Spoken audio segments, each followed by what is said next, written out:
Je m'appelle Daniel Card, je suis ornithologue depuis une bonne quarantaine d'années, si ce n'est pas un peu plus. Et on a fait naître la LPO en Savoie, bien que ce soit une grande organisation depuis plus d'un siècle, qui s'appelle donc la Ligue pour la protection des oiseaux.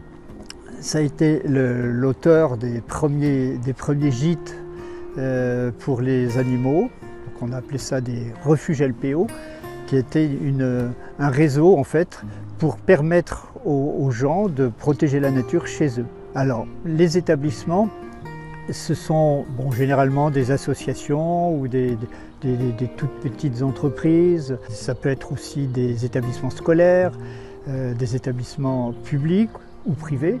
Alors qu'est-ce qu'on attend des établissements?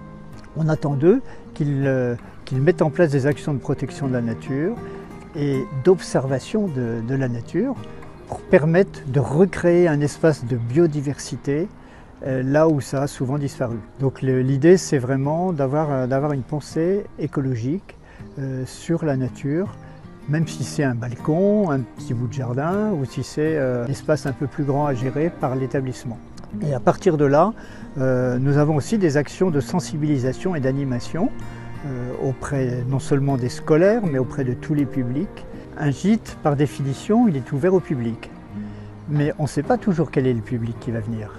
Donc il y a des gens qui sont déjà avertis. Et puis beaucoup d'entre eux, par contre, n'ont pas forcément cette connaissance, tout en ayant un besoin qui n'est pas nécessairement identifié.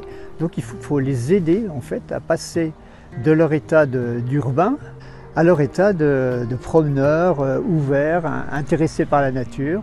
Et donc le responsable d'un gîte ou son propriétaire peuvent énormément aider par des actions d'information, de sensibilisation, organiser des sorties et puis faire en sorte que sur le jardin, il y ait zéro défaut contre la nature. Tous n'ont pas forcément le réflexe de venir accueillir la nature dans leur maison ou à côté, sur les murs, dans les toits, sous les toits.